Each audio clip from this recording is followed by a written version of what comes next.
The night comes alive with Graminphone.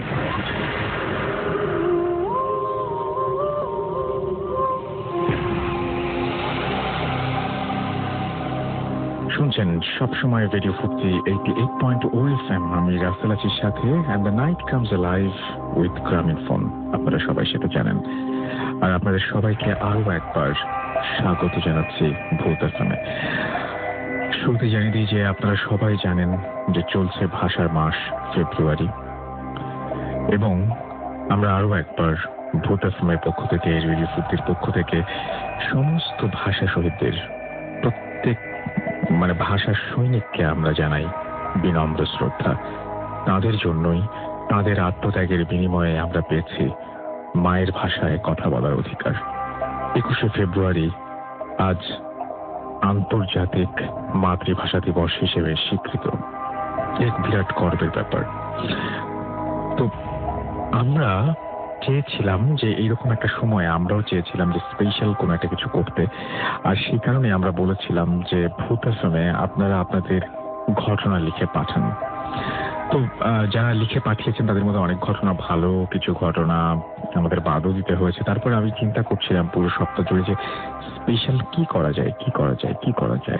তো special কি করা যায় এটা চিন্তা করতে করতেই একটা দারুণ প্ল্যান আসলো মাথায়।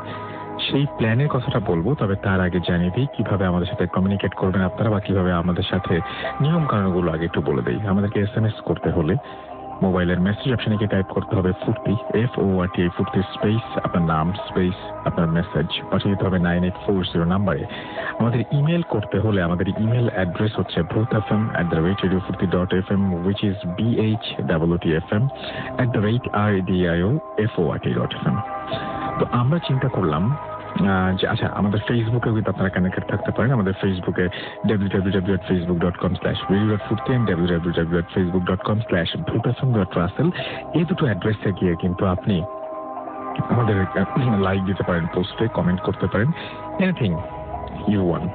তো আমি যেটা বলছিলাম আর কি, তো আমি ভাবছিলাম যে আজকে SMS না, আজকে শুধুমাত্র আপনাদের ইমেইল পড়ব, এবং আপনারা যারা আমাকে আজকে ঘটনা পাঠাতে চাচ্ছেন তারা তো তাদের ঘটনা পাঠিয়েছেন, তাদের ঘটনা তো পড়বই। সে সাথে যে প্ল্যানটা করছিলাম সেই প্ল্যানটা হচ্ছে অদ্ভুত প্ল্যান। আমার মনে হচ্ছিল হঠাৎ করেই যে আচ্ছা, আমরা কোনো একটা বছরকে ধরে নিয়ে সেই বছরের কিছু ইমেইলও আমরা পড়ি না কেন, সেই ইমেইল তো পড়াই আছে, সো সেইগুলো আমরা একটু শোনানোর চেষ্টা করেছি আর কি। তো আমরা পুরনো নতুন মিলিয়ে এবং কিছু অডিও ক্লিপ দিয়ে আজকের এই এপিসোডটি সাজিয়েছি। আশা করছি আপনাদের সবার ভালো লাগবে। দোয়া করবেন আমার জন্য, যেন আপনাদের এভাবে বহুদিন এইভাবে ভয়ের জগতে নিয়ে এসে অদ্ভুত এক আনন্দ দিতে পারি। তো আমি শুরু করছি 7 জানুয়ারি 2012 একটি ঘটনা দিয়ে। ঘটনাটির আগে ছোট্ট করে বলে রাখি, আপনাদের কারো যারা এখন শুনছেন, এমন কি কেউ আছেন যার টয়লেটে একা একা রাতের বেলা যেতে ভয় লাগে? আমি কেন জিজ্ঞেস করলাম সেটাও বলে দিচ্ছি। এখন যে ঘটনাটা আমরা শুনবো, সেই ঘটনাটি যিনি বলেছেন তার পুরো 1 বছর কোনো একটা কারণে টয়লেটে যেতে ভয় লেগেছে।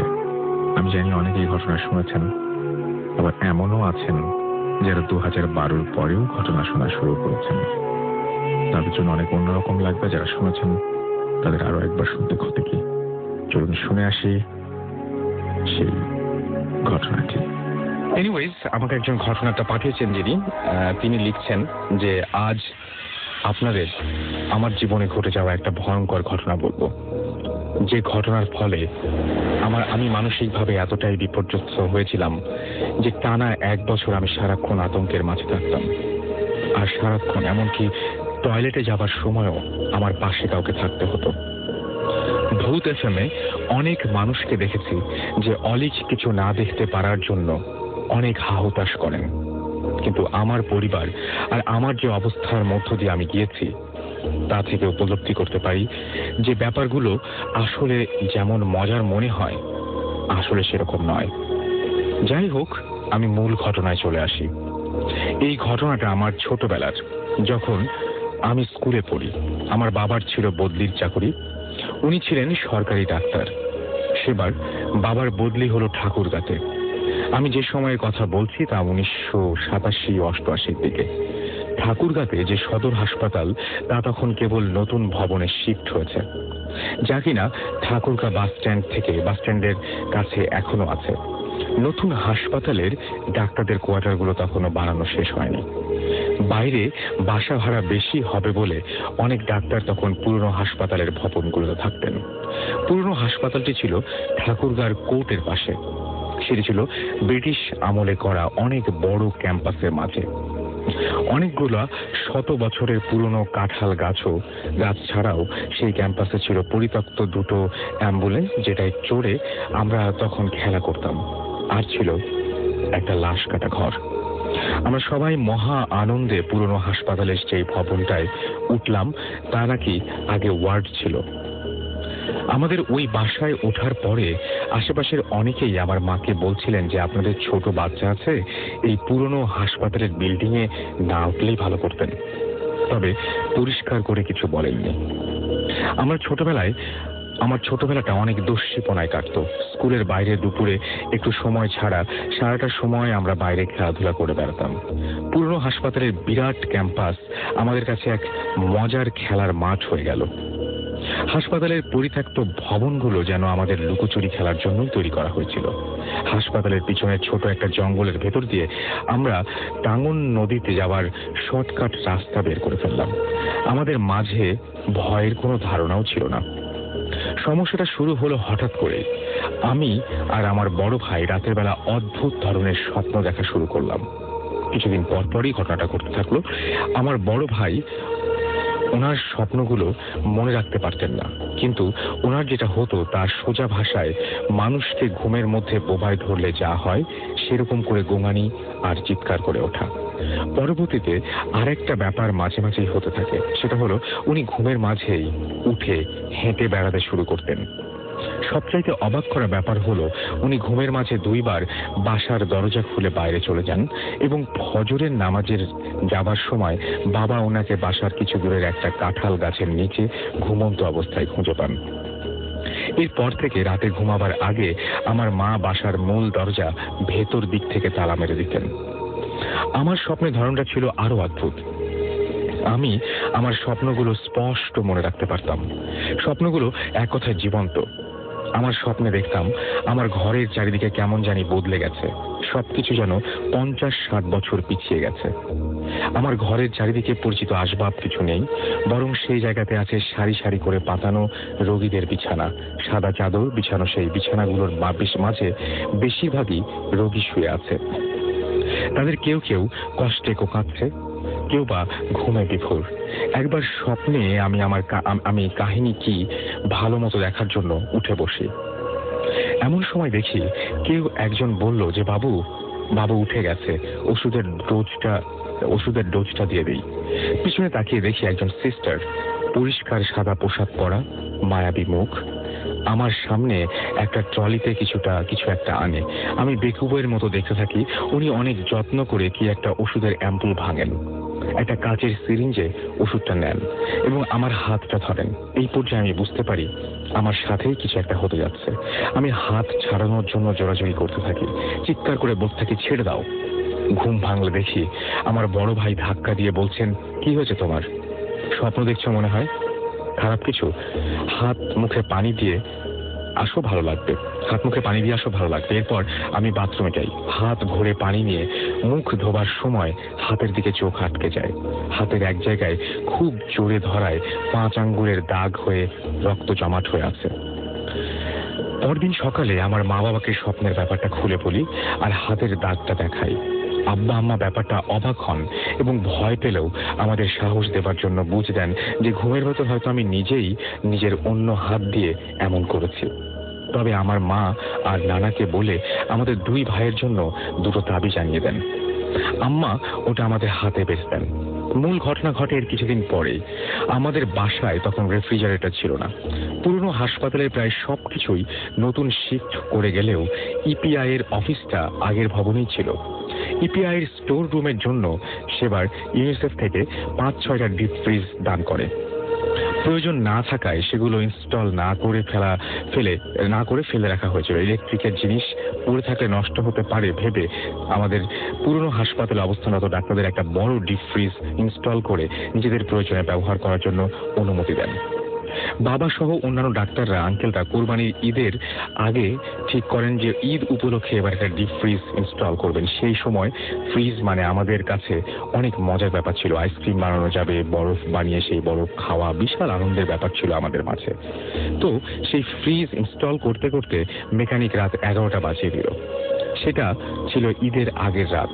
আমরা রাত 11টায় বাসায় এলাম আইসক্রিম করতে দেবার জন্য জিনিস নিয়ে। আমার বাটিতে করে মার বানায় দেওয়া দুধ চিনির মিশ্রণ নিয়ে যাচ্ছিলাম বাসা থেকে ইপিআই অফিসে, যা কিনা বেশ খানিকটা দূরে ছিল। আর পথের মাঝে 2টা বড় কাঁঠাল গাছ আর লাশ কাটা ঘরটা পড়তো। আমার বড় ভাই আমার আগের বাটি নিয়ে চট করে চলে গেল, আর একলা আস্তে আস্তে যেতে লাগলাম যেন বাটির মিশ্রণটা পুড়ে না যায়। বাসার কিছুটা দূরে আসার পর আমার চোখ আটকে গেল সেই বড় কাঁঠাল গাছের দিকে। আমি যা দেখলাম তাতে আমার সমস্ত শরীর যেন মূর্তির মতো আটকে গেল। আতঙ্ক কি জিনিস এই সময় আমি বুঝতে পারলাম। আমি দেখলাম সেই গাছের আড়াল থেকে সেই সিস্টারটি বের হয়ে আসছেন, যাকে আমি স্বপ্নে দেখেছিলাম।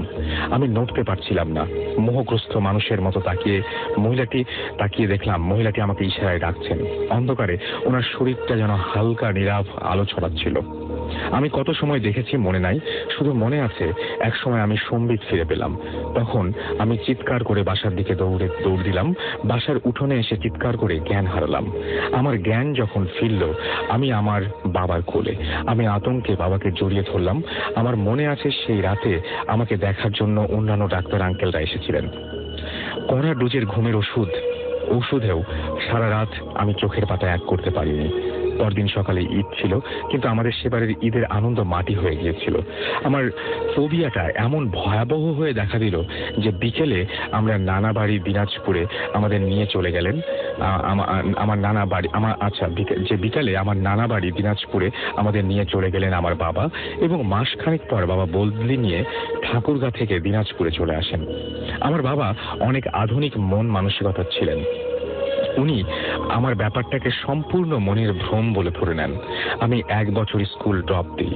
পরবর্তীতে আমার বাবা ঢাকা পিজি হাসপাতালে একজন মানসিক বিশেষজ্ঞ ডাক্তারের কাছে আমাকে দেখান। ওনার চিকিৎসা আর ঘন্টার পর ঘন্টা কাউন্সিলিং এর পর আমি স্বাভাবিক হই। এরপর আমি ওই মহিলাকে আর কখনো দেখিনি। ব্যাপারটা এখানেই শেষ হয়ে গেলে ভালো হতো, কিন্তু কিছুদিন আগে একবার ঠাকুরগাঁ যাবার দরকার পড়ল। সেই সময় ভাবলাম একবার দেখে আসি ছোটবেলার জায়গাগুলো। হাসপাতালের ক্যাম্পাস ঘেঁষা একটা বাসা ছিল আমাদের ওই সময়ের বন্ধু মহিদুলের। ভাবলাম আসছি যখন দেখে যাই, যদি বাসায় থাকে ভাগ্য ভালো বলতে হবে। ছুটি থাকায় সে বাসাতেই ছিল। আমাকে দেখে অনেক খুশি আর অবাক হলো। ওর সাথে পুরনো জায়গাগুলো দেখতে বের হলাম। নস্টালজিয়া পেয়ে বসলো 20-22 বছর পর সেই পুরনো হাসপাতালের ক্যাম্পাসে গিয়ে। অনেক পরিবর্তন দেখলাম। বড় কাঁঠাল গাছগুলো কেটে সাফ করে নতুন কিছু বিল্ডিং বানিয়ে ডাক্তারদের কোয়ার্টার বানিয়েছে দেখলাম। কিছুটা ঠাট্টা করেই ওকে সেই কাঁঠাল গাছের জায়গাটা দেখিয়ে বললাম, এই গাছটা কেটে ফেললো, মনে আছে এখানে কি হয়েছিল? ও আমাকে অবাক করে বলল যে 1 বছর আগে ওই গাছটা কাটার সময় নাকি গাছের পাশের মাটির নিচে একটা পুরনো কঙ্কাল পাওয়া যায়। ওই কঙ্কাল কার, ওখানে কিভাবে আসলো কিছুই বের করা যায়নি, কিন্তু ডাক্তার আঙ্কেলরা কঙ্কালটা দেখে বুঝতে পেরেছিলেন সেটা একটি মহিলার কঙ্কাল। পরে এলাকার সবাই মিলে কঙ্কালটা গোরস্থানে দাফন করে দেন। আমার ব্যাপারটা বিশ্বাস করতে চাইনি। পরে দেখলাম কথা সত্য। ফেরার সময় অনেক বিষণ্ণ ছিলাম। মনে হয়েছিল হয়তো ওই মহিলা আমাকে বলতে চেয়েছিলেন ওনার সাথে কি হয়েছে, কেউ খুন করেছে কিনা, এই সমস্ত ব্যাপার। হয়তো ওনার দাফন কাফন ছাড়া পুঁতে রাখা অতৃপ্ত আত্মা মুক্তির আশায় আমার সাহায্য কামনা করেছিল, কিন্তু আমি সেই সময় তা বুঝিনি বলে ওনার আরো 20-22 বছর কষ্ট করতে হয়েছে। এইটা লিখেছেন আমাকে মোহাম্মদ আরিফুর রহমান, সিলেট থেকে। তিনি পেশায় একজন ডেন্টিস্ট। তিনি আমাকে এই ঘটনাটি পাঠিয়েছেন। অসাধারণ একটি ঘটনা, আমার খুবই ভালো লেগেছে। এবং আপনারাও যারা এই ধরনের ঘটনা আমাদের পাঠাতে চান তাদেরকে ইমেল অ্যাড্রেসটি জানিয়ে দিই, bhootfm@radiofurti.fm, which is BHOOTFM@radioforti.fm, radiofurti.fm. Bhoot FM. The night comes alive with gramophone.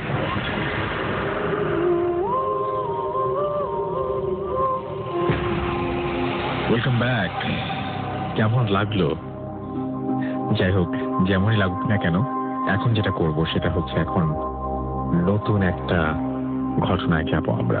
যিনি ঘটনা লিখছেন তিনি যেভাবে লিখেছেন সেভাবেই পড়ছি। হ্যালো রাসেল ভাই, আমি ফার্স্টেই সরি বলতে চাই, আমাকে বাংলিশে টাইপ করতে হচ্ছে এই জন্য। আমি সজল, থাকি অস্ট্রেলিয়ার মেলবোর্নে। আজকে আমি আমার লাইফের একটা এক্সপেরিয়েন্স শেয়ার করতে চাই, ভালো লাগলে পড়ে শোনাবেন। আমার এখানে আসা হয় 2016 মার্চে।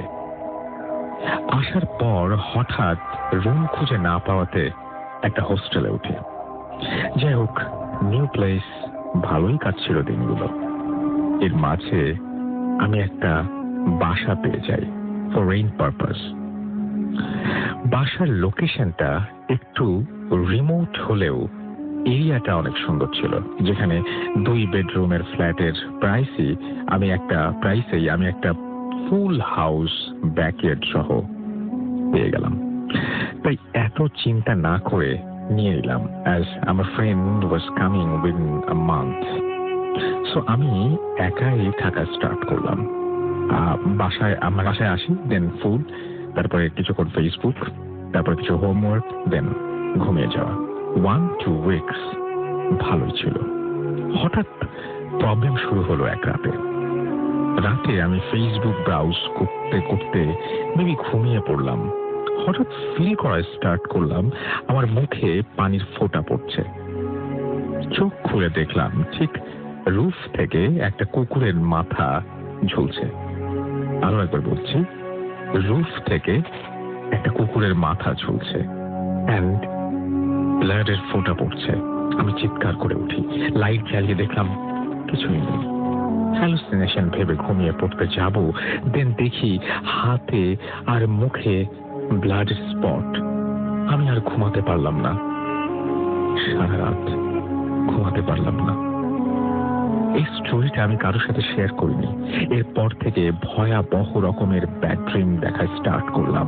ড্রিমটা অলমোস্ট সেম এভরিডে, অনেকটা এরকম যে আমি অনেক ডার্ক একটা লেনে দাঁড়িয়ে আছি এবং I was following a little girl, যার কিনা হাতে লাইটেড টেডি বিয়ার ছিল, লাইটেড টেডি বিয়ার। ও মাই গড।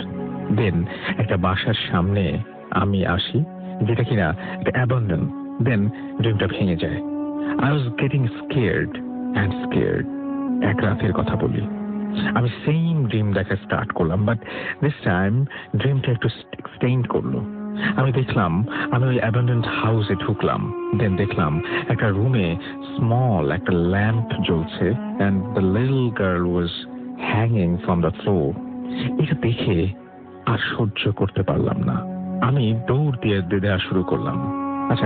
এবং আমি দৌড়া শুরু করলাম এবং দৌড়াচ্ছি আর দেখলাম অনেক ছোট বাচ্চা আমার পাশে আসছে।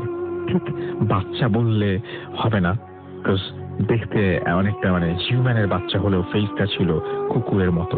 আমি হঠাৎ একটা গ্রেভইয়ার্ডের সামনে এসে থামলাম। এরপর দেখলাম সেই পিচ্ছি মেয়েটা আমার সামনে এসে দাঁড়ালো এবং নিজের গলাটা ছিঁড়ে ফেললো। Next day when I woke up, আমি রিয়েলাইজ করলাম যে আমি আসলে অনেক পুরনো একটা গ্রেভইয়ার্ডের সামনে শুয়ে আছি। মাথা একটু ঠিক হওয়ার পর আশেপাশে ঘুরে দেখলাম যে প্রায় 80 কিলোমিটার দূরে আমার বাসা থেকে এই জায়গাটা। আমি কি হচ্ছিল বুঝতে পারছিলাম না। এরপর আমি যখন ফিরে আসি, আমি আর ওই বাসায় ব্যাক করিনি। এরপর অনেক দিন চলে গেছে, বাট আমি এখন ওকে। আমি জানি না কি হয়েছিল আর কেনই বা হয়েছিল, শুধু এটা ভাবছিলাম যে আর হয়তো আমি বেঁচে নেই। যাই হোক, দোয়া করবেন আমার জন্য। Thanks to all. Sajal, Melbourne, Australia. এই ছিল ঘটনা। আমি জানি না আপনাদের কেমন লেগেছে। আই হোপ যে আপনারা সবাই অনেক এনজয় করেছেন। Thank you very much. আমরা এখন যেটা করব সেটা হচ্ছে একটা অডিও ক্লিপ শুনে ফেলবো, এবং তার আগে একটা ছোট্ট বিরতি নিচ্ছি। বিরতির পর আবারও ফিরে আসছি। সেই পর্যন্ত আমাদের সঙ্গে থাকুন। Stay tuned radio Foorti and don't stop the Foorti. Night comes alive with Grameenphone.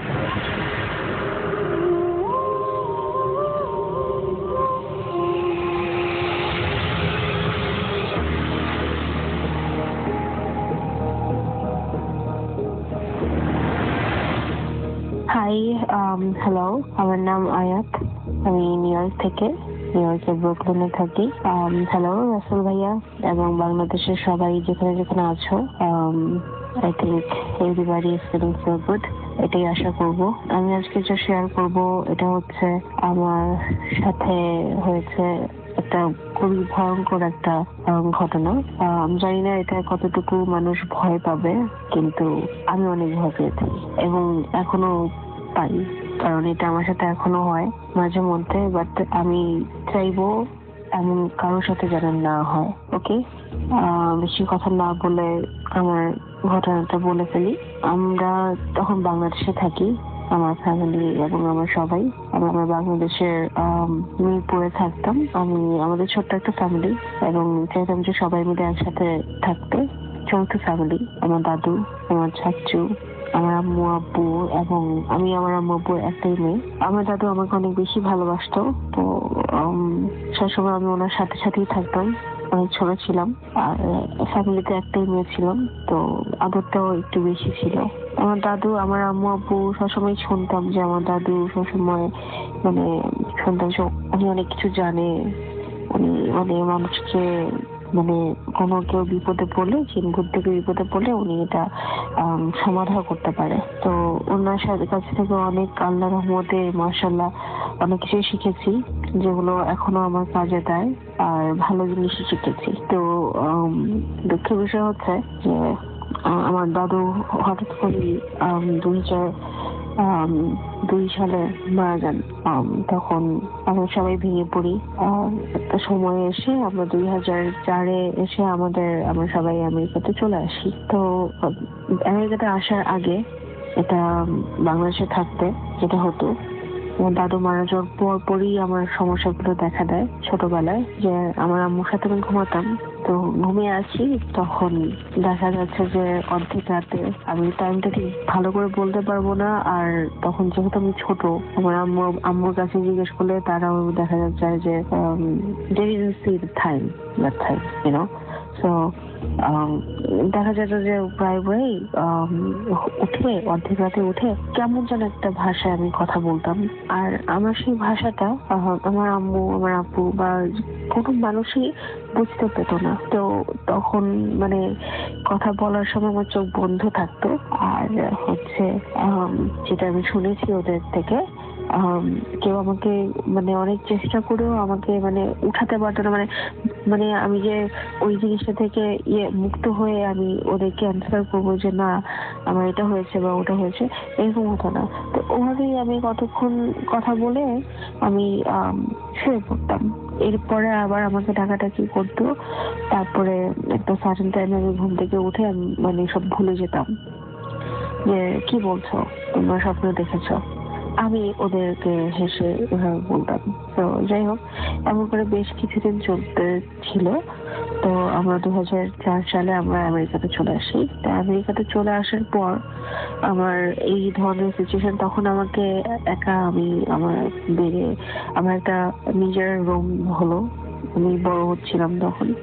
তো তখন আমি এরকম কোনো কিছু, আমি কখনো নিজের সাথে এমন কোনো কিছু ফিল করিনি। তো এভাবে সময় যাচ্ছিল। তো আমি গ্রাজুয়েশন করেছি 2008-এ। গ্রাজুয়েশনটাই বলবো না, আমি হাই স্কুল ফিনিশ করেছি 2008-এ। তো সেই সময় আমার কেন মনে আছে, বিকজ সেই দিনটাই, সেই ডেটাই 2008-এ সেদিন ছিল, আমার ভালো করে মনে আছে, সেদিন ছিল স্যাটারডে। স্যারের সাথে আমাদের গ্রাজুয়েশন পার্টি টার্টি করে আমরা বাসায়, আমরা সবাই খুব ক্লান্ত ছিলাম। তো রাতে খুব তাড়াতাড়ি আমরা ঘুমিয়ে পড়েছিলাম। তো আমি সেদিন এতটাই হ্যাপি ছিলাম যে আম্মু আব্বুর সাথে একই বেডে, মানে আম্মুর সাথে আমি ঘুমিয়েছি। তো ফোনটা আমার হাতে ছিল। তো আই নো দ্যাট আম্মু এবং আব্বু তো আমি ফোনটা নাড়াচাড়া করছিলাম, হঠাৎ করে আমি দেখলাম যে আমার পাশে, মানে কিভাবে বলবো এটা, আমি ঘুমিয়ে আছি, আমার মাঝ বরাবর আমার দাদু। আমার দাদু লুঙ্গি পরতেন, একটা গেঞ্জির মতো করে পরতেন, আর উনি অনেক শুকনা ছিলেন, এত হেলদি ছিলেন না উনি। তো ঠিক আমি আমি আমি আই নো আই স হিম। তো আমি দেখছি যে আমার পাশে এসে দাঁড়িয়ে আছে এবং আমাকে উপর থেকে খুব, মানে শক্ত করে এসে দেখছে আমার, এবং কিছু একটা বলার সে আমাকে ট্রাই করছিল। তো আমি আমি দেখে ওনাকে আমি ভয় পাবো নাকি আমি আম্মুকে ডাকবো নাকি চিৎকার করবো, আমার এরকম কোনো, মানে হঠাৎ করে আমার এরকম কোনো ফিলিংস বা আমি মাথায় কিছু কাজ করছিল না। আমি ভয় পাচ্ছিলাম, কারণ আমার দাদুকে দেখাচ্ছিল খুব প্রচন্ড রকমের ভয়ানক একটা, আমি বলে বোঝানোর মতো না, প্রচন্ড রকমের ভয় লাগছিল ওনাকে দেখে আমার। যে আচ্ছা, সাধারণত মানুষকে দেখলে আমরা দেখি রক্ত মানুষের, মানে আই নো এটা আমার দাদু, উনি মারা গেছেন। আমি অনেক শুনেছি যে হ্যাঁ, মানুষ মারা যাওয়ার পরে মানুষকে দেখেন যদি অনেক ভালোবাসা থাকে তাহলে। তো ভয় পাওয়ার কথা না, এরপরও ওনাকে দেখে একটা ভয়ঙ্কর ওনার চেহারাটা আমার কাছে লাগছিল যে ভয় পাচ্ছিলাম। তো ওভাবেই আমি শুয়েছিলাম প্রায়, মানে আমরা শুয়েছি তখন 1 o'clock বাজে। Still I was on the phone, আর আমি ফোনের স্ক্রিনটা ভালো করে দেখছিলাম তখন কয়টা বাজে। আমি ফোনটা নাড়াচাড়া করছি, স্টিল তখনও আমি লাইটটা নাড়াচাড়া করছি, এবং আমি জানি যে আমার পাশে আমার দাদু দাঁড়িয়ে আছে, which is he is no more and I was scary. যাই হোক, তো কিছুক্ষণ যাওয়ার পর আমি যখন ফোনটা আবার আমার হাতে নিলাম তখন আমি দেখলাম যে 1:30 বাজে। তো half an hour already gone, চলে গেছে। তো আমি আমার আম্মুকে মানে চিৎকার করলাম, চিৎকার করে আম্মু তাড়াতাড়ি করে উঠলো, বললো যে কি হয়েছে, what happened to you? আমি বললাম যে আমি দাদুকে এখনই দেখেছি। আম্মু বললো যে এটা তুমি ঘুমের মধ্যে থেকে তুমি ভুল দেখেছো, ইটস ওকে, ঘুমিয়ে পড়ো, ডোন্ট ওয়ারি। তো আমার আম্মু কথা কাটিয়ে আমাকে বললো ঘুমিয়ে পড়তে। তো আমরা সেদিনের মতো ওখানেই শেষ। এরপর থেকে আরো কিছু ভয়ানক ঘটনা ঘটেছে আমার সাথে। যেটা হলো যে হঠাৎ করে আমি দেখতাম যে আমার পাশ দিয়ে কেউ হেঁটে যাচ্ছে, হাঁটার শব্দ পেতাম, বাট কেউ, মানে ইনভিজিবল পিপল। আমি এমন না যে কোনো শ্যাডো বা এমন কিছু দেখেছি, কখনোই দেখিনি শ্যাডো বা এমন কিছু, বাট আমি পায়ের শব্দ পেতাম। এরপরে আমি বসে আছি, আমার পাশে, আমার ঠিক কানের পাশে কেউ, মানে নিঃশ্বাস ছাড়লে যেরকম, মানে একটা কথা বললে আস্তে করে যেই শব্দগুলো হয়, সেই রকম শব্দ পেতাম।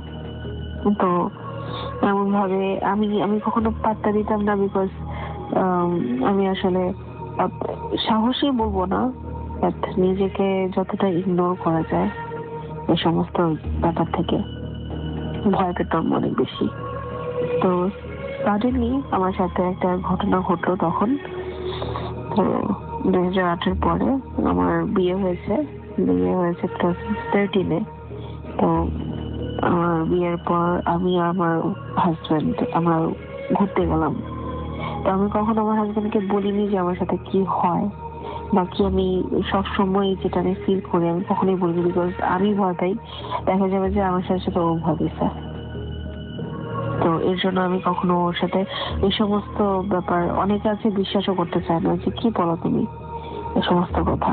তো এর জন্য আমি চাইছি যে যতটা ইগনোর করা যায়।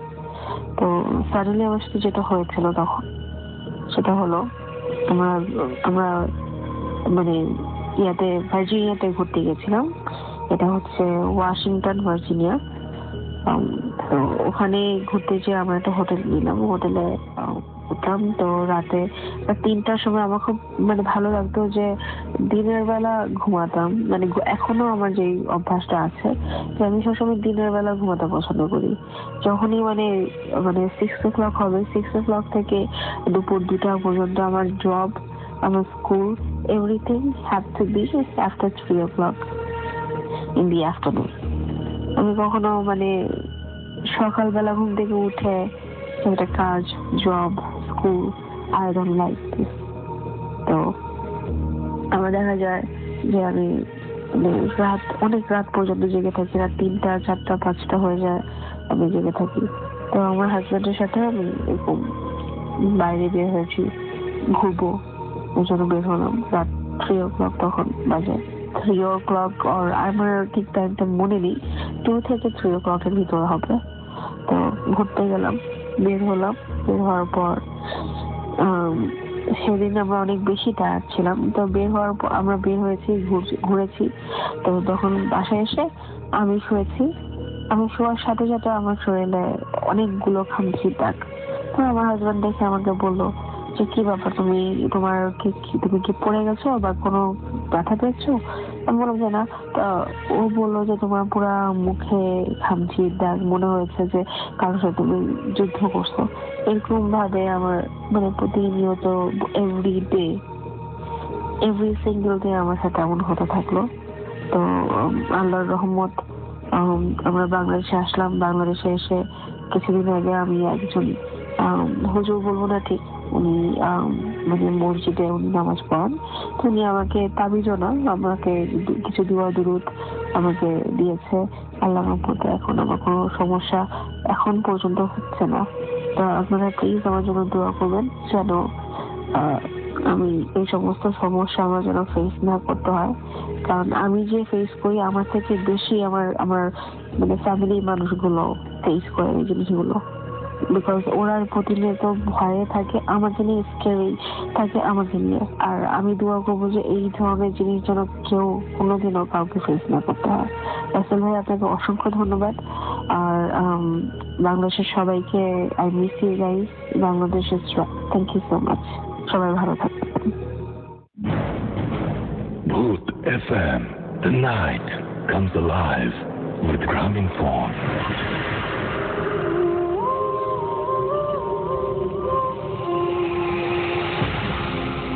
আরো একবার আপনাদের সবাইকে স্বাগত জানাচ্ছি। আমি রাসেল, শুনছেন সব সময় radio 48.2 FM the night comes alive with gramophone.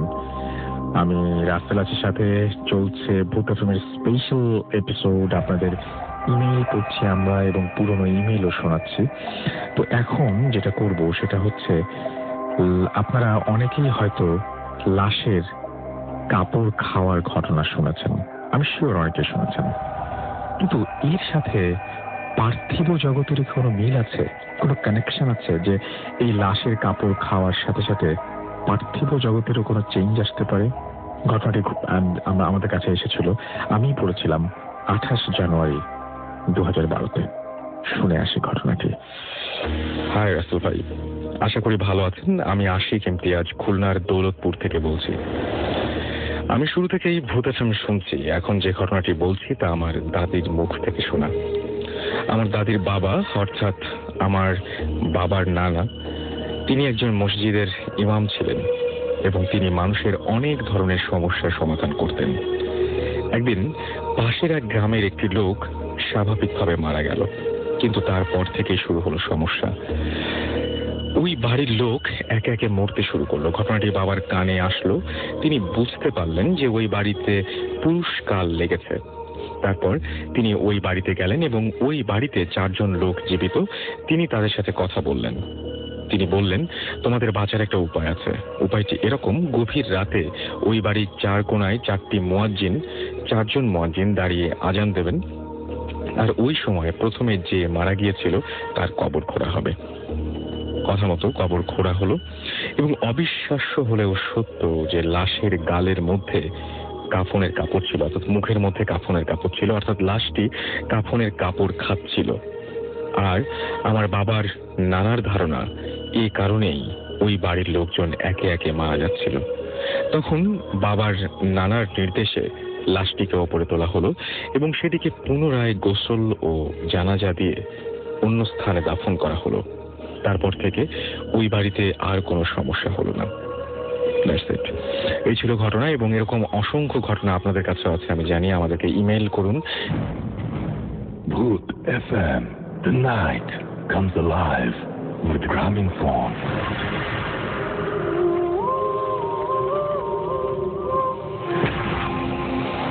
আরো একবার আপনাদের সবাইকে স্বাগত জানাচ্ছি। আমি রাসেল, শুনছেন সবসময় রেডিও 48.0 FM, এবং এখন যেটা করব সেটা হচ্ছে আরো একটা ঘটনা শুনবো। এবার চলে যাব ফেব্রুয়ারির 4 তারিখে, সালটা 2012। বাসায় টুকটাক ঝামেলা তো হয়, আপনার ঘরেই হয়তো বাস করে ভয়, মাঝে মাঝে তার সাথে হয়তো আপনার দেখা হয়, কথাও হয় হয়তো কখনো কখনো, হয়তো তাকে নিয়ে কোনো কিছু লেখা হয় না। আমরা 4 ফেব্রুয়ারি 2012-তে একটা লেখা পেয়েছিলাম, খুব অদ্ভুত। সেই লেখাটি এবার শোনাতে চাই আপনাদের। চলুন শুনে আসি ঘটনাটি।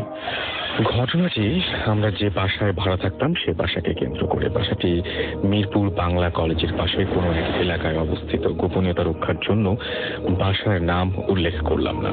3 তলা বাসাটির 3য় তলায় বাড়ির কেয়ারটেকার এবং 2য় ও নিচ তলায় ভাড়াটিয়া থাকত। বাসাটির পরিবেশ খুব সুন্দর ছিল এবং বাসাটি অত্যন্ত সুন্দর পরিকল্পনা মাফিক তৈরি করা হয়, কারণ এই বাসাতে বাড়িওয়ালাদের থাকার কথা ছিল, কিন্তু বাড়িওয়ালি মারা যাবার পর তারা সপরিবারে আমেরিকা চলে যায়। 2001 সালে নিচতলা ভাড়া নেই আমরা। প্রথম 2 বছর কোনো সমস্যা হয়নি, কিন্তু 3য় বছর থেকে সমস্যা শুরু হতে থাকে। বাসার পশ্চিম পাশে একটি অগভীর জলাশয় ছিল এবং জায়গাটি ফাঁকা ছিল, কেউ সেখানে যেত না। আমি একদিন গভীর রাতে হঠাৎ ছোট বাচ্চার কান্নার শব্দ শুনতে পাই। শব্দটি সেই জলাশয়ের দিক থেকে আসছিল। প্রথমে আমি এটাকে তেমন আমলে দেই নাই, কিন্তু সেই থেকে প্রতিদিন বিভিন্ন ধরনের শব্দ শুনতে লাগলাম, যেমন কুকুরের কান্নার শব্দ, বিড়ালের কান্নার শব্দ। আমার পরিবারের সবাইও সেই শব্দ শুনতে পেত, কিন্তু শব্দের কোনো উৎস খুঁজে পাওয়া যেত না। আজব ব্যাপার হচ্ছে, শব্দগুলো শুধু আমার পরিবারের সবাই শুনতে পেত, অন্য ওপরতলা বা অন্য বাড়ির কেউ পেত না। বাড়িতে মোট 5টি রুম ছিল, সবগুলো আমরা ব্যবহার করতাম না। একটি রুম খালি ছিল। তো এবার আমি গভীর রাতে একবার সেই রুম থেকে মানুষের কথা বলার ফিস ফিস শব্দ শুনতে পেলাম। আমি হতবাক হয়ে গেলাম, কিন্তু এসবকে তেমন গুরুত্ব দেয়নি। এবার শব্দ আসা শুরু করলো আমাদের লিভিং রুমের সাথে টয়লেট থেকে। সেখানে কান্নার শব্দ, কিন্তু টয়লেট ছিল ফাঁকা। এরপর লাইট কেটে গেল। নতুন লাইট লাগানোর 3 দিনের মাথায় আবার লাইট কেটে যায়। এভাবে 1 মাসে 10টি লাইট পরিবর্তন করা হয়। ইলেকট্রিশিয়ানকে ডেকে আনার পরও সে লাইনে কোনো সমস্যাই খুঁজে পায়নি। তারপর থেকে টয়লেটটিতে আমরা লাইট লাগানো বন্ধ করে দিই। আমার মা বরাবরই অত্যন্ত সাহসী ও পরহেজগার। তিনি প্রচুর আমল ও ইবাদত করতেন। তো এসব ঘটনা প্রত্যক্ষ করার পরও তিনি ভয় পেতেন না। তো আমার মা পাশের বাড়ির এক পুরাতন ভাড়াটিয়ার কাছে জানতে পারেন যে আমাদের বাসার যে টয়লেটটিতে সমস্যা হচ্ছিল, সেই টয়লেটটি বেশ কয়েক বছর আগে একটি কাজের মেয়ে আত্মহত্যা করে, যেটি আমরা আগে জানতাম না। পরে কেয়ারটেকার ক্ষমা প্রার্থনা পূর্বক সে আমাদেরকে কথাটি জানায় এবং সে স্বীকার করে। কিন্তু সমস্যার এখানেই শেষ নয়। এসব জানার পরেও আমাদের বাসাটি ছাড়ার কোনো সিদ্ধান্ত গ্রহণ করা হয়নি, কারণ আমার মা জানতে চেয়েছিলেন বাসাটির আসল সমস্যা কোথায়। এবার সমস্যা হলো আমার মায়ের বেডরুম সংলগ্ন টয়লেটে।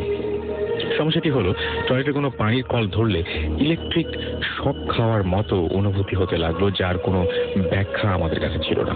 এই সমস্যার কিছুদিন পর আমার জন্মদিনের আগের দিন বিকেলে আমরা খাটে শুয়েছিলাম। হঠাৎ ঘুমের মধ্যে আমি স্বপ্নে ওই খাটেই আমাকে বসা দেখলাম এবং 7-8 বছর বয়সী ছোট ছেলে দরজা দিয়ে আমার রুমে প্রবেশ করে, আমার খাটের কাছে এসে দাঁড়ায়। ছেলেটির গায়ের রং ছিল কুচকুচে কালো। আমি ভয় পেয়ে গেলাম তাকে দেখে। সে আমার দিকে চোখ বড় বড় করে তাকিয়ে বলল, তুই, তোর মা এবং পরিবারের সবাই এখান থেকে চলে যায়, না হলে একটা বড় ক্ষতি হয়ে যাবে। কথাটি বলার পরপরই সে অদৃশ্য হয়ে গেল, আর আমি বিছানা থেকে লাফ দিয়ে উঠলাম।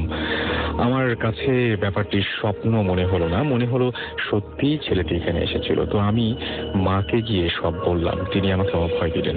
ঘটনার পরের দিন আমার জন্মদিন ছিল। তো আগের দিন বিকেলে ঠিক সেই সময়ে আমি যে সময় ছেলেটিকে স্বপ্নে দেখেছি, ঠিক সেই সময়ে আমার মা ফ্লোরে পা পিছলে পড়ে যায় এবং তার কোমরের হাড়ে ফ্র্যাকচার হয়ে যায়। প্রায় 4 মাস পর্যন্ত তিনি বিছানায় শুয়েছিলেন। এরপর আমি মাকে বাসা পরিবর্তনের কথা বলি, কিন্তু আমার মা তখনও বাসা ছাড়তে চাচ্ছিলেন না। এর কিছুদিন পর আমাদের বাসায় এবং ওপরতলায় এক ভয়াবহ ডাকাতি সংঘটিত হয়। যদিও ডাকাতেরা আমাদের বাসা থেকে তেমন মূল্যবান কিছু পায়নি, কিন্তু আজব ব্যাপার হচ্ছে ডাকাতরা যাবার সময় আমাকে এবং মাকে এই বাসা ছেড়ে যাওয়ার জন্য অনুরোধ করে। তারা বলে যে এখানে আপনারা থাকতে পারবেন না, সবাই শেষ হয়ে যাবেন। কিন্তু কেন শেষ হয়ে যাব তার ব্যাখ্যা তারা দিতে পারেনি। শুধু বলেছে এই বাসায় সমস্যা আছে। আর এই সতর্ক বার্তা শুধু আমাদের জন্যই কেন তা বুঝতে পারলাম না। তো এই ঘটনার পর আমরা বাসা পরিবর্তনের সিদ্ধান্ত গ্রহণ করি। বাসা ছেড়ে যাওয়ার 2 দিন আগে আমার মা মেডিটেশনরত অবস্থায় এক ভয়াবহ দৃশ্য দেখতে পেলেন। তিনি দেখতে পেলেন যে তার বেডরুমের এক পাশে অনেক গভীর গর্ত এবং সেই গর্তের মধ্যে দিয়ে পাশাপাশি শোয়া অবস্থায় 2টি পাথরের কালী মূর্তি শুয়ে আছে। মূর্তিগুলো দেখতে 100 বছরের পুরনো মনে হয়। তারপরও আমরা নতুন বাসায় চলে আসি এবং বাসাতে ছেড়ে দিই। আমার মা আমাকে তিনি যা দেখেছেন বললেন। এই বিষয় নিয়ে আমি অথবা আমার মা আর কেউ কারোর সাথে কোনো এই ব্যাপারগুলোতে নিয়ে শেয়ার করিনি। এই ছিল ঘটনাটি সম্পূর্ণ সত্যি এবং আমার ও আমার পরিবারের জীবনের সাথে ঘটে যাওয়া এখানে বিশ্বাস অবিশ্বাস সম্পূর্ণ শ্রোতার উপর নির্ভর করে। এই ছিল ঘটনা এবং এই ঘটনাটি আরো একবার বলি। পাঠিয়েছেন আমাদেরকে আবু তোহা মোহাম্মদ তামাম, ছাত্র তিনি, এবং মিরপুর 1-এ তার বাসা, ঢাকায় তিনি বাস করছেন। Bhoot FM, the night comes alive with Graminphone.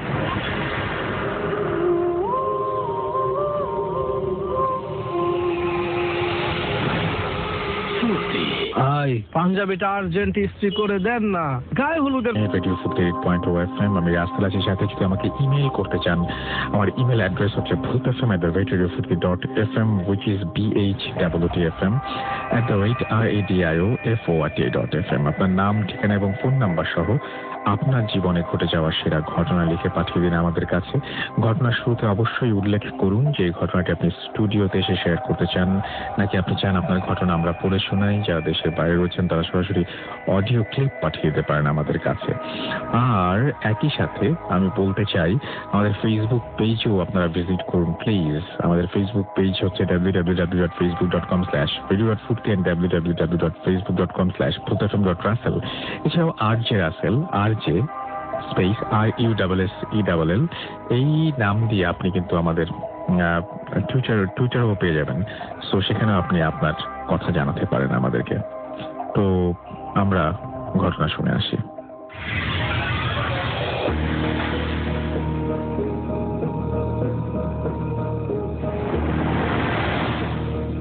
Hello Rasel ভাই, মাসুম ভাইয়া অ্যান্ড ডিয়ার লিসেনার্স, সবাইকে শুরুতেই জানাচ্ছি এ ভেরি ভেরি হ্যাপি নিউ ইয়ার।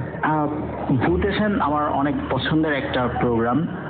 2017-তে আমি চাইবো ভূত এফএম যেন আরো বেশি ভালো হোক। অলরেডি অনেক ভালো, আর কত ভালো হতে পারে তা জানি না, তাও আশা থাকবে আরো ভালো হোক। যাই হোক, আমি সাদমান, কুয়ালালামপুর থেকে। বেশি কথা না বাড়িয়ে আমি আমার ঘটনায় চলে যাই। আমার ঘটনাটি ঘটে 2012 সালে, যখন আমি বাংলাদেশে ছিলাম। বাংলাদেশে আমাদের বাসাটা সিদ্ধেশ্বরীর কোনো এক এরিয়ায়, কোনো এক জায়গায় ছিল। আমি এক্সাক্ট লোকেশনটা বলছি না, বাট ওই এরিয়ার কোনো এক জায়গায় আমাদের বাসা ছিল। ঘটনাটা ঘটে আমাদের বাসার ঠিক ওপরের ফ্ল্যাটে। আমাদের ওপরের ফ্ল্যাটে থাকতেন এক কাপল, মানে এক আন্টি আঙ্কেল। তাদের এজ মোটামুটি 40+, বাট তাদের কোনো বেবি ছিল না।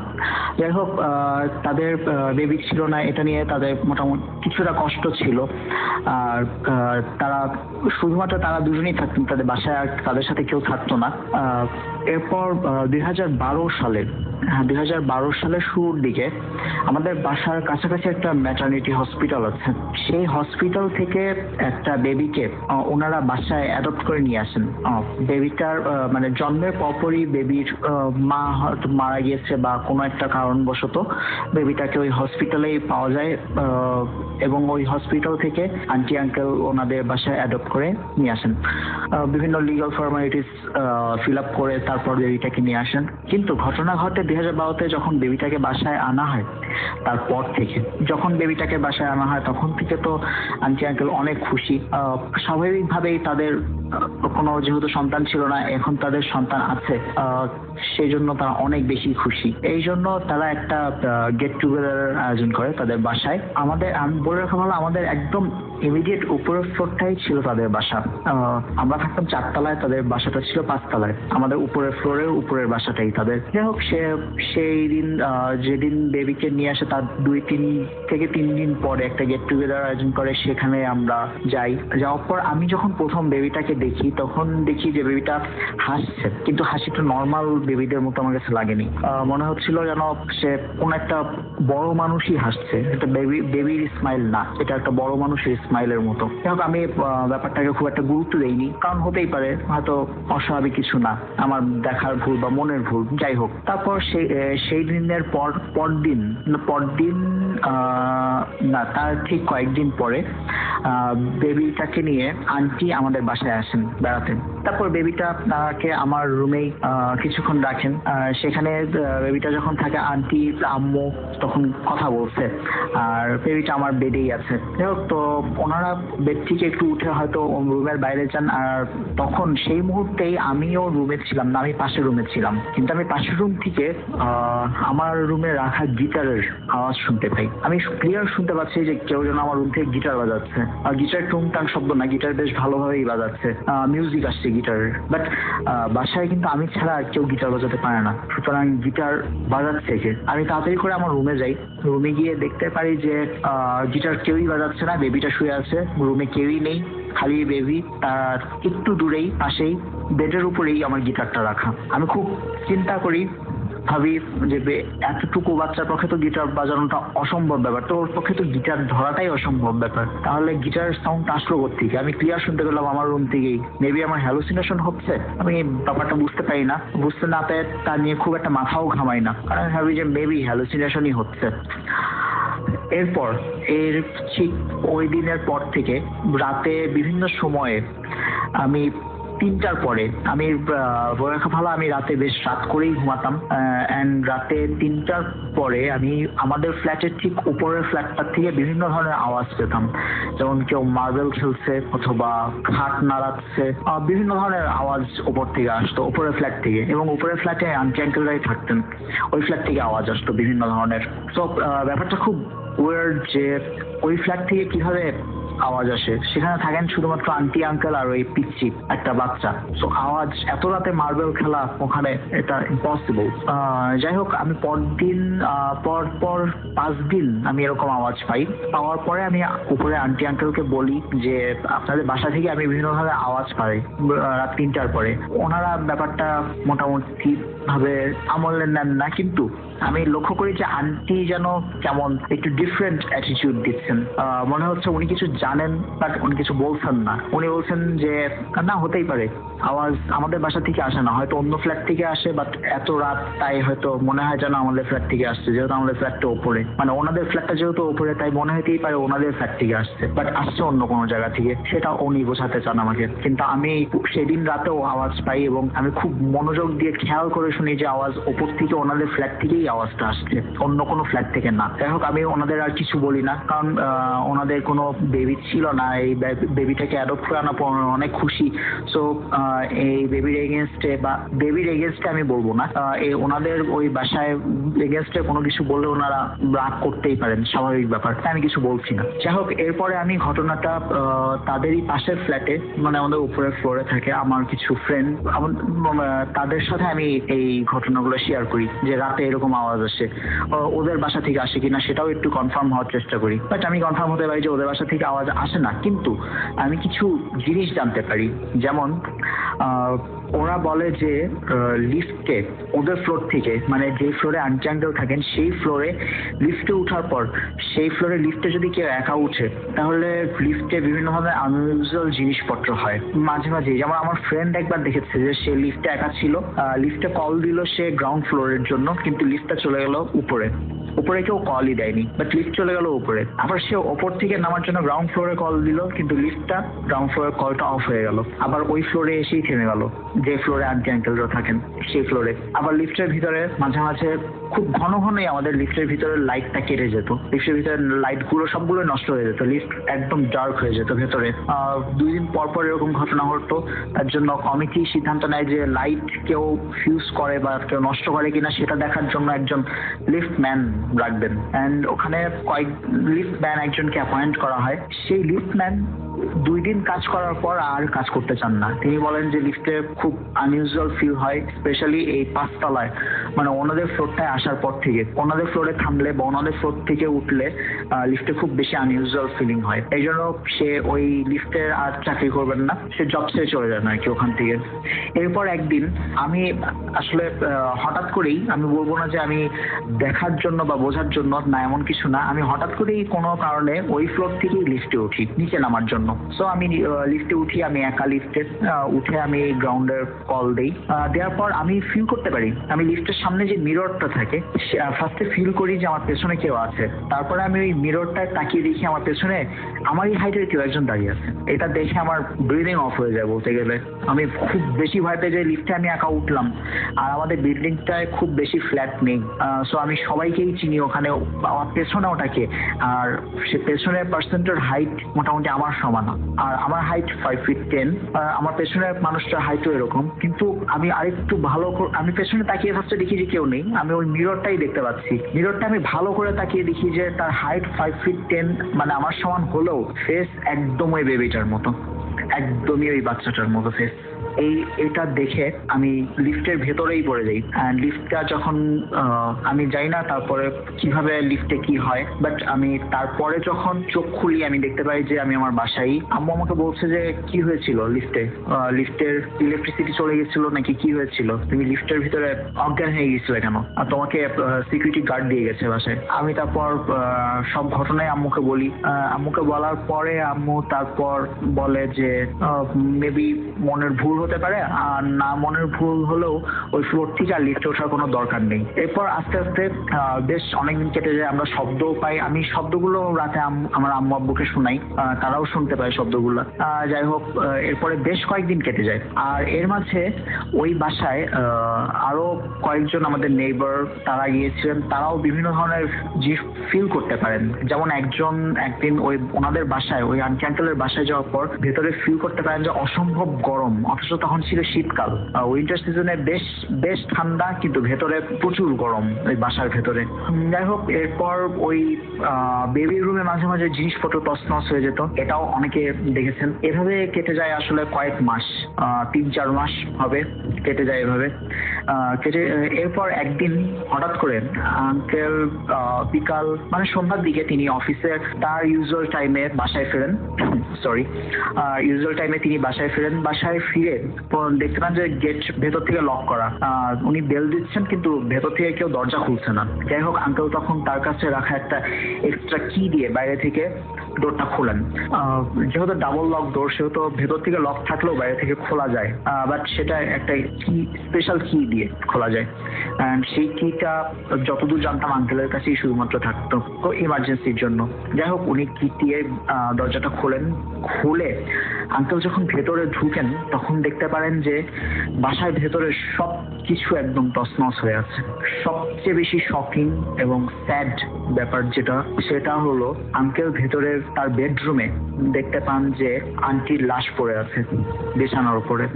সারা বাসা খুঁজেও কোথাও বাচ্চাটাকে খুঁজে পান না তিনি, বাচ্চাটা একদম নেই। কিন্তু ওই বাসার যেহেতু গেট লাগানো ছিল ভেতর থেকে, সেহেতু বাচ্চাটা কোথায় গেল কেউ নিয়ে যেতে পারে না, কেউ ভেতরে ঢোকেও নি, কোনো কিছু নেই, কোনো সাইন নেই। আবার সিকিউরিটি গার্ডদেরও জিজ্ঞেস করে জানা যায় ভেতরে কেউ ঢুকেনি, এই বিল্ডিং এ কেউ ওই দিন ঢুকেনি তেমন। সুতরাং বাচ্চাটা কোথায় গেল খুঁজে পাওয়া যায় না থাকে। কিন্তু আঙ্কেল দেখতে পান তার ওয়াইফের মানে আন্টির বডিতে, ফেসে, বিভিন্ন জায়গায় অনেক আঁচড়ের দাগ, অনেক খামচির দাগ। যাই হোক, এরপর আমার বাবার সাথে আঙ্কেল ওই ম্যাটারনিটি হসপিটালে যান বাচ্চাটার আরো খোঁজ নিতে। জানান যে বাচ্চাটি এভাবে মিসিং, সব ঘটনা উনি খুলে বলেন, জানান। কিন্তু সবচেয়ে আশ্চর্যজনক ব্যাপার যেটা আমার বাবা আমাকে বলে, যে হসপিটালের ওরা সেদিন বলেছিল যে ওরা ওখান থেকে আসলে একটা ভুল হয়ে গেছে। সেটা হলো ওরা ওখান থেকে যে বাচ্চাটাকে আঙ্কেলকে দেওয়ার কথা ছিল সেই বাচ্চাটাকে দেয়নি, না দিয়ে অন্য একটা বাচ্চাকে দিয়েছিল, যে বাচ্চাটা ক্লিনিক্যালি ডেড হিসেবে জন্ম নিয়েছিল। মানে সে জন্মের পরপরই সেই বাচ্চাটি মারা যায়। সেই বাচ্চাটিকেই আঙ্কেল অ্যাডপ্ট করে এনেছিলেন। বাট কিভাবে একটা মৃত বাচ্চা, একটা ডেড বেবিকে আঙ্কেল নিয়ে আসলেন, তাও সে জীবিতর মতো, সে জীবিত মানুষের মতোই ছিল, সবকিছু করতো। এটা কিভাবে পসিবল? এই অ্যান্সার কেউই জানেন না। আমরা জানার চেষ্টা করি, অনেক হুজুর বলেন যে হয়তো বাচ্চাটা জিনের ছিল, অথবা জিনের দ্বারা পজেস ছিল, বা কিছু একটা ছিল। বাট আমরা এটাই জানতে পারি যে ওটা একটা মিস্টেকের কারণে বাচ্চাটা বদল হয়ে যায়। বাচ্চাটা আঙ্কেল ভুলে ডেড একটা বেবি নিয়ে আসে বাসায় অ্যাডপ্ট করে। অ্যান্ড সেই বাচ্চাটিকেই আমি লিস্টে দেখি, যার ফেসটা ওরকম কিন্তু হাইট আমার সমান। আমি না, শুধু আমাদের বিল্ডিং এর অনেকেই দেখতে পাই এভাবে। তো এই ছিল মূলত আমার ঘটনা। আমি জানি না এটা শুনতে কতটা ভয়ঙ্কর, কিন্তু এটা ফেস করতে খুব বেশি ভয়ঙ্কর ব্যাপার। এটা শুধুমাত্র যে ফেস করবে সেই বুঝতে পারবে। যাই হোক, সবাইকে once again a very very happy new year. সবাই ভালো থাকবেন। Bhoot FM, the night comes alive with Gramophone.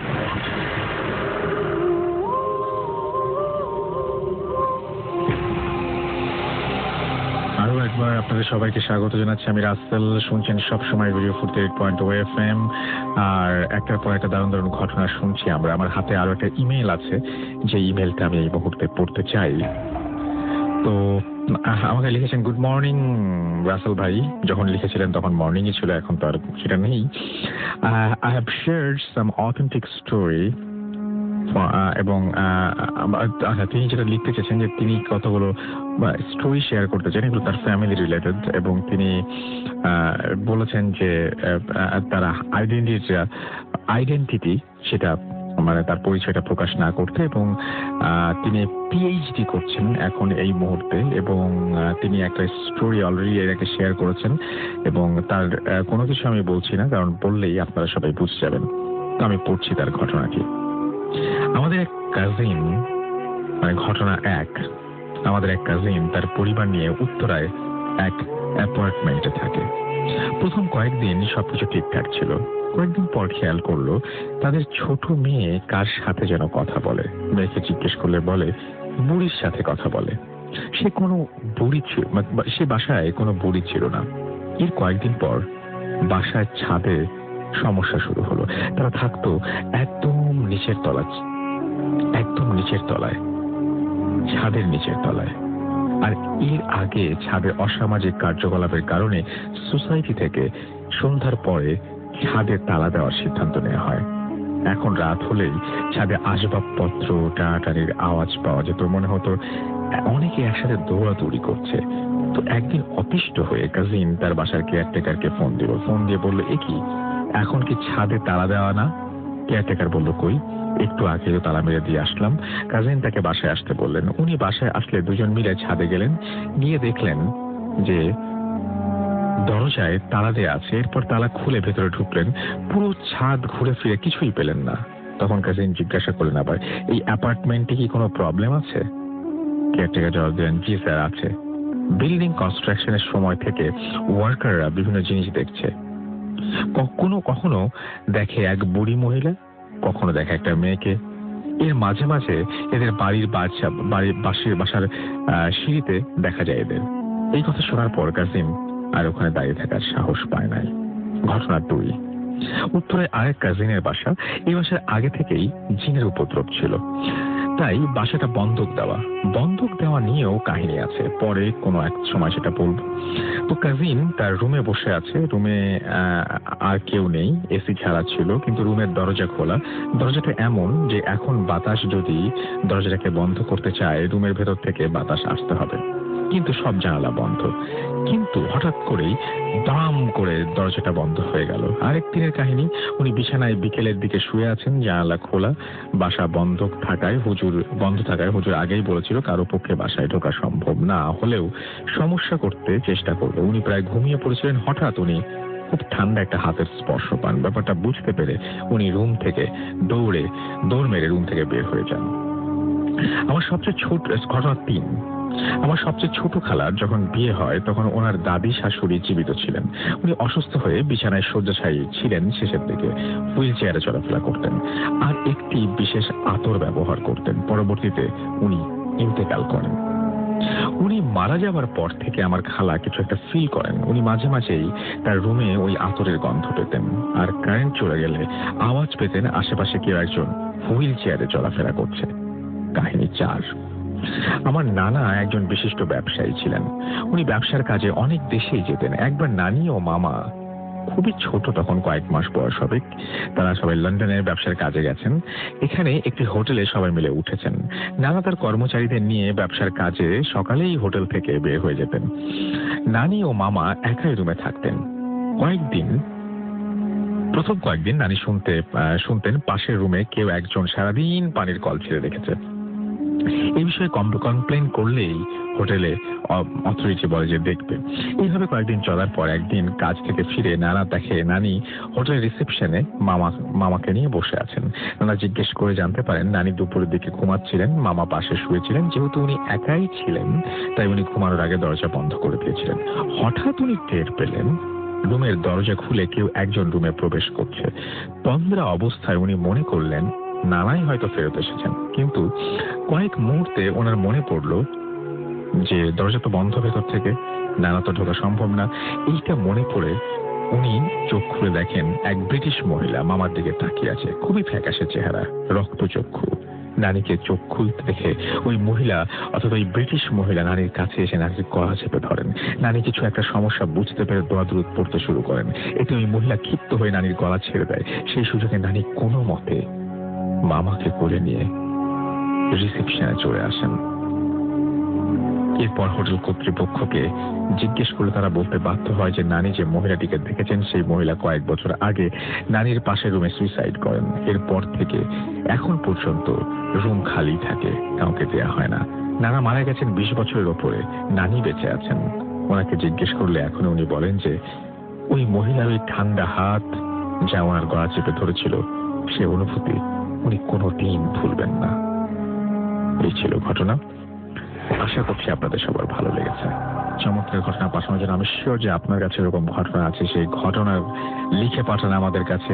এবং ঘটনা লিখে পাঠাতে হলে যেটা করতে হবে, আমাদের ইমেল অ্যাড্রেসে জানতে হবে। আমাদের ইমেল অ্যাড্রেস হচ্ছে bhutfm@radio40.fm, which is bhutfm@radioforty.fm। আপনার নাম, ঠিকানা এবং ফোন নাম্বার সহ আপনার জীবনে ঘটে যাওয়া বা আপনার জানা সেরা ঘটনা লিখে পাঠিয়ে দিন আমাদের কাছে। ঘটনার শুরুতে অবশ্যই উল্লেখ করুন যে ঘটনাটি আপনি স্টুডিওতে শেয়ার করতে চান নাকি আপনি চান আপনার ঘটনা আমরা পড়ে শোনাই। যারা দেশের বাইরে রয়েছেন তারা সরাসরি অডিও ক্লিপ পাঠিয়ে দিতে পারেন। Bhoot FM, the night comes alive with Gramophone.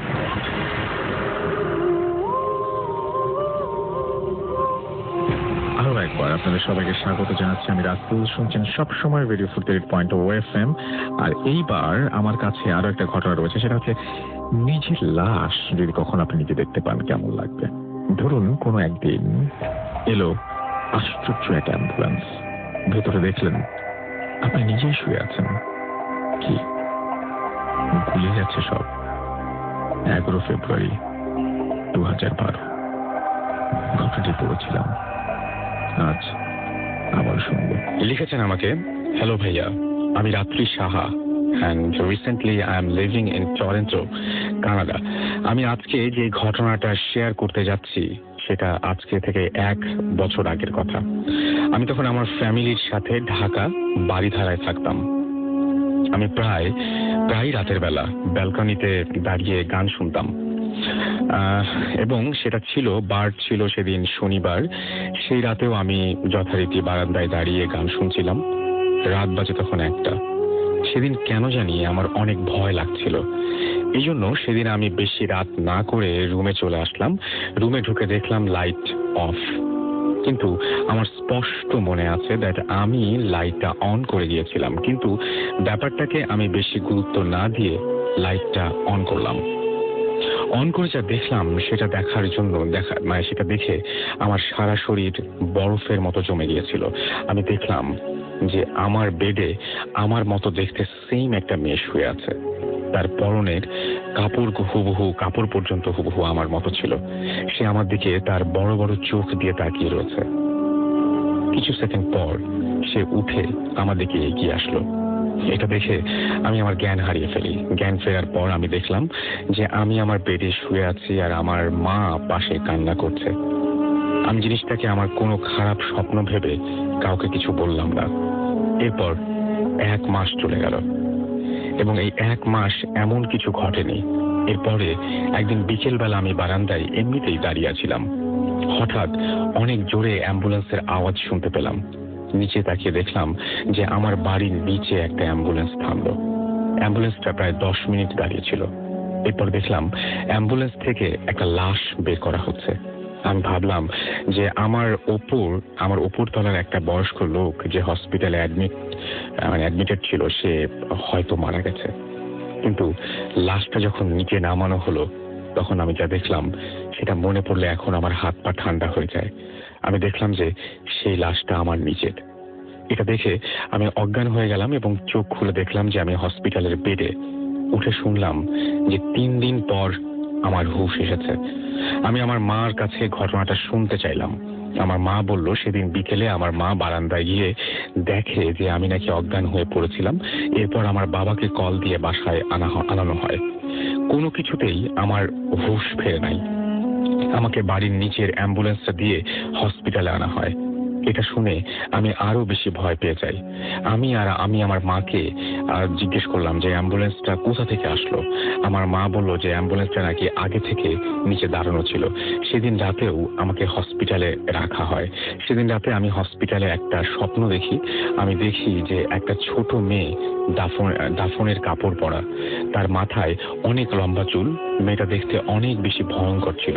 মেয়েটা তার অদ্ভুত কণ্ঠে আমাকে বলল যে আমি যদি কাউকে কিছু বলি তাহলে আমার সাথে অনেক খারাপ কিছু হবে, আর আমাকে বলল যে আমরা যেন সেই বাসা ছেড়ে দিই। স্বপ্নটা দেখার পর আমি জোরে চিৎকার দিয়ে উঠলাম। আমার মা বাবা দৌড়ে আমার কাছে আসলো। আমি যখন ওদেরকে সব বলা শুরু করব ঠিক ওই সময় আমি আবার অজ্ঞান হয়ে গেলাম। কিছুক্ষণ পর আমার জ্ঞান ফিরে আসার পর ডাক্তার বলল কোনো এক কারণে আমার কথা বলার শক্তি চলে গেছে। আমি ওই রাতের পর থেকে আর কথা বলতে পারিনি এবং ওইটার পর থেকে আর একটা শব্দ আমার মুখ দিয়ে বের হয়নি। অনেক ট্রিটমেন্ট করেছি, বাট কোনো কাজ হয়নি। শেষ পর্যন্ত আমরা এখন ঢাকা ছেড়ে কানাডাতে আমার ট্রিটমেন্টের জন্যই। এবং তারপরে তিনি লিখেছেন যে ভাই আমার জন্য প্রে করবে যেন আমি আবার সুস্থ হয়ে ঢাকা ব্যাক করতে পারি। আমার স্টোরিটা পড়ে শোনালে আমি অনেক বেশি খুশি হব।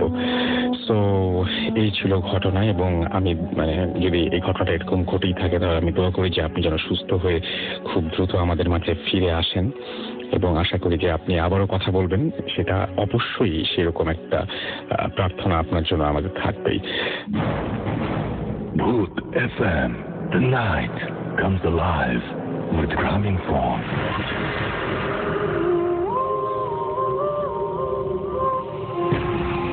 Welcome back. কেমন লাগছে ঘটনা? আশা করছি অনেক ভালো, এবং এবার কথা না বাড়িয়ে একটা অডিও ক্লিপে চলে যাই। Stay tune.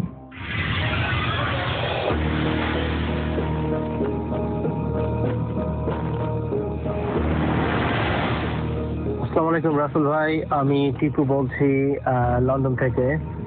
কেমন আছেন জিজ্ঞাসা করব না। আমি আপনাদের সাথে কিছু আমার জীবনের ঘটে যাওয়া ঘটনা শেয়ার করতে চাচ্ছি। যদি ভালো লাগে তাহলে ভূত এফএমে প্রচার করবেন আশা করছি। যাই হোক, আমি আমার ঘটনায় চলে যাই। আমি ভূত এফএম শুনছি গত 2013 থেকে, এবং তারপর থেকে বেশ নিয়মিত শুনি, যেটা ফ্রাইডেতে হয়। আর বাকিগুলা আমি ডাউনলোড করে নিয়মিত শুনি। এমনই একদিন আমি মোস্টলি আমি ভূত এফএম শুনি very late at night around 1 o'clock 2 o'clock in the morning. So ওই দিন যে দিনের ঘটনা আমি আপনাদেরকে সাথে শেয়ার করতে যাচ্ছি, ওই দিন সারাদিন আমি বেশ বিজি ছিলাম। বিজি বলতে with my friends we were like kind of having long drive and also get together for after few weeks and so on. So when you're with your friends the time goes really quick and you get tired end of the day. So আমি রাতে যখন বাসায় ফিরি তখন already very late at night like around 12ish, but আমার কিছু কাজ pending থাকার কারণে আমি চিন্তা করলাম আচ্ছা ঠিক আছে আমি কাজগুলো ল্যাপটপে করে ফেলবো। But at the same time I really wanted to listen to Bhoot FM, so আমি Bhoot FM চিন্তা করলাম ওকে ফেয়ার এনাফ, আমি Bhoot FM ডাউনলোড করা একটা পর্ব ছেড়ে শুনবো এবং ল্যাপটপে কাজ করবো। সো আমার আইপ্যাডে চলছিল Bhoot FM আর ল্যাপটপে আমি কাজ করছিলাম। Around 3 o'clock in the morning আমি ফেল করলাম I really need a fag, so I just wanted to go out to have a fag, এবং যা চিন্তা করলাম তাই করলাম। আমি আমার ফ্রন্ট ডোরটা খুলে বাইরে বের হলাম। আমি জাস্ট আমার বাসার বর্ণতা একটু ছোট্ট করে দেই। সেটা হলো আমার বাসাটা একতলা এবং উপরে কোনো ফ্লোর নেই, এবং ফ্রন্টে বেশ বড় একটা গার্ডেন আছে, আর পিছনেও মোটামুটি not big but small sort of garden আছে, যেটা আমার নেক্সট ডোর নেইবারের। সো যাই হোক, এবং সরি আর একটা জিনিস হলো আমার ফ্রন্টে একটা কোয়াইট বিগ অফ সানশেড আছে, যেটার নিচে দাঁড়িয়ে আমি সিগারেটটা ধরালাম। So as soon as I light my fag, আমি শুনতে পেলাম আমার ঠিক মাথার উপরে যে ছাদটা, সেই ছাদ যে সানশেডটা আছে, সানশেডের উপর something was like kind of walking, এবং বেশ হ্যাভিলি ওয়াকিং। সো ফার্স্টে আমি চিন্তা করলাম, I wasn't really scared at the first point. আমি ভাবলাম maybe some fox or something, maybe fox. So ফক্সে চিন্তা করলাম, কিন্তু যেভাবে হাঁটছিল বা শব্দ হচ্ছিল সেটা ফক্স হওয়ার কোনো রিজন নাই, কারণ ফক্স এতটা হ্যাভি হবে না। You can really tell by like listening the sound of something like how heavy it could be. So যেটা হ্যাভিলি হাঁটছিল মনে হচ্ছিল something at least 50 to 80 kilo or even more than that. I mean it's like quite heavy, not fox at all. এবং দেন শব্দটা অনেকটা kind of এমন ভাবে হচ্ছিল যে ধূপ ধূপ ধূপ এই টাইপের। সো ফক্স মোস্ট প্রবাবলি এইভাবে শব্দ করে হাঁটবে না, এবং তার ওইখানে দাঁড়িয়ে হাঁটারও কথা না। ফক্স হেঁটে দৌড় দিয়ে চলে যাবে বা সোমান মানুষের আওয়াজ পেলে। যাই হোক, ওইভাবে শব্দ প্রায় 8-10টা সাউন্ড হওয়ার পরে আমি একটুখানি ঘাবড়ে যাই এবং চিন্তা করলাম যে it is not really fox, it could be something else. আর যেটা বলছিলাম, যেহেতু আমি ভূত এফএম শুনছিলাম at the same point, আমি রিসেন্ট আমি কিছুক্ষণ আগে, সো আমার মাথার মধ্যে একটু ভূতেরও কাজ করছিল, একটু something I was a bit scared as well. যাই হোক, আমি চিন্তা করলাম যে আমি ঘরের মধ্যে ঢুকে যাই। সো আমি হাত থেকে সিগারেটটা ফেললাম এবং ফেলে সাথে সাথে ঘরে ঢুকে গেলাম। ঘরে ঢুকে আমি স্টিল দাঁড়িয়ে আছি এবং দেখার চেষ্টা করছি যে কোনো কিছু আছে কিনা বাইরে। যেহেতু আমার দরজাটা গ্লাসে, তো আমি I can really see outside the stuff I'm inside. But at the same time, I was really kind of having some picture done in my head, which is I would be really expecting to see some sort of a creature which is like really dry in body, head is like kind of bald-headed and really dry skin, brownish dry skin and red eyes. And also I can imagine in my head he's on kind of this stuff, mouth is full of blood and kind of bleeding face. যাই হোক, এইভাবে চিন্তা করছি এবং একটু ভয় পাচ্ছি। So প্রায় 10 মিনিটের মতো আমি ওয়েট করলাম টু সি সামথিং, যেহেতু কিছুই হলো না, ফর্চুনেটলি কিছু হলো না। So I just thinking, okay, maybe I had really a long day, so my head is heavy, so I should take a rest, I should go to bed. So আমি বিছানায় চলে গেলাম এবং বিছানায় যে ঘুমানোর চেষ্টা করলাম। ঘুমানোর চেষ্টা করছি, but I could not really sleep until half an hour or 40 minutes maybe. And because I just keep thinking of this creature and also try to see through my door and window. Some sort of আমি যদি বিছনায় শুই আমার bedroom থেকে আমার বাইরের দরজাটা দেখা যায় through door and window. So I just keep looking at it and nothing really happened and nothing really I could see. যাই হোক, as I said, maybe around 14 minutes পরে আমি ঘুমিয়ে গেলাম এবং I had a good sleep. সকালে যখন উঠলাম it's like around 11ish. So ঘুম থেকে উঠে আমি just kind of laughing myself. Last night I was so dumb, I just get scared for no reason. And I just like kind of from out of curious I just went outside, and as soon as I went out and I got the biggest shock in my life. It is the twisted and most scary part, I believe. যেভাবে বললাম যে last night আমি যেটা চিন্তা করেছিলাম যে তার মুখ থেকে ব্লাড ঝরছে বা ব্লাড দিয়ে কাইন্ড অফ ব্লিডিং সাইড।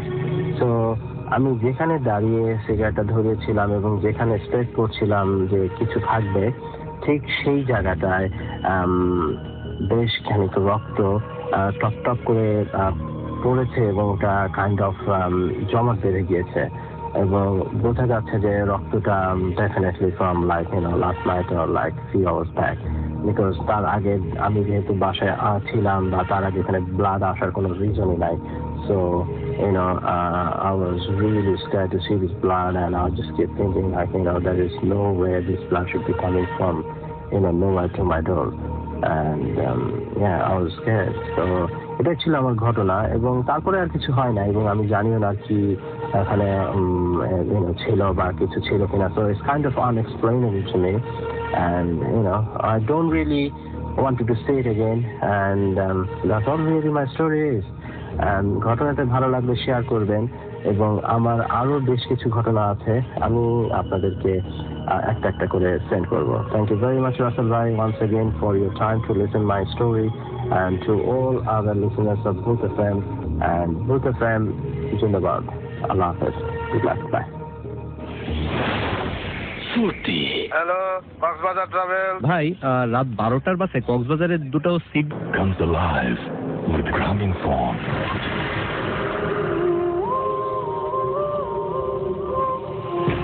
আরো একবার আপনাদের সবাইকে স্বাগত জানাচ্ছি। আমি রাসেল, শুনছেন সবসময় রেডিও ফুর্তি 8.0 FM, চলছে ভূত FM। আমার সামনে আরো একটা ইমেল এই মুহূর্তে, সেই ইমেলটি পড়ছি। আসসালামু আলাইকুম রাসেল ভাই, জানি আপনি সবসময় ভালোর দলে, তাই জিজ্ঞেস করলাম না কেমন আছেন। সঙ্গত কারণে আমি স্টুডিওতে আসতে পারবো না, তাই আমার সাথে ঘটে যাওয়া ঘটনাটি লিখে শেয়ার করছি। ঘটনাটি আমার সাথে ঘটেছে আজ থেকে বেশ কিছুদিন আগে। তখন আমার এসএসসি টেস্ট এক্সাম চলছিল। তার কিছুদিন আগে আমার একটা ছোট্ট বোন হয়েছিল। তো এক রাতে এক্সাম চলাকালীন সময়ে আমি আমার পড়াশোনা শেষ করে প্রায় অনেক রাতেই ঘুমোতে যাই।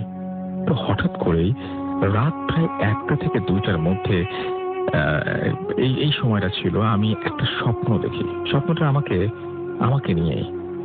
আমি আমার বাসার মনোয়ারা দিয়ে দিই।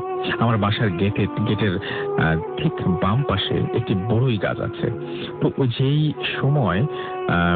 সময় স্বপ্নটা আমি দেখছিলাম, ঠিক সেই সময়ের ঘটনাটি।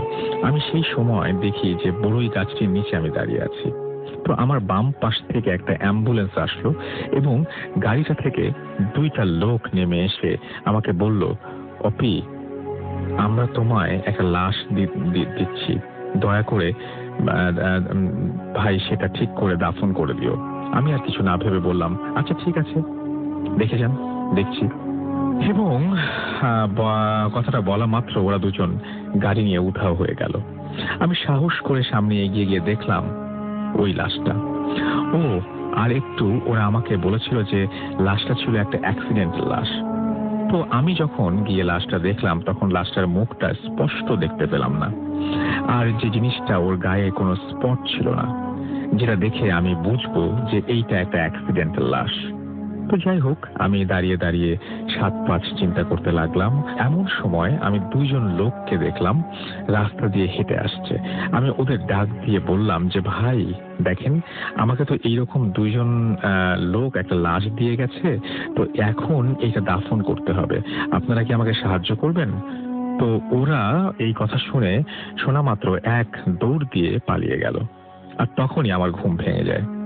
সাথে সাথে আমি আম্মাকে জানাই যে ঘটনাটি। আম্মা বলল যে আমি হয়তো আজকে হয়তো একটু ঠিক ওই পবিত্র হয়ে শুইনি, অর্থাৎ অজু টজু করে হয়তো শুইনি, সেই কারণে হয়তো এরকম উল্টাপাল্টা কিছু একটা দেখেছি। আর বললেন যে গিয়ে অজু করে আসতে এবং দোয়া কালাম পড়ে তারপরে ঘুমিয়ে যেতে। আমি তাই করলাম।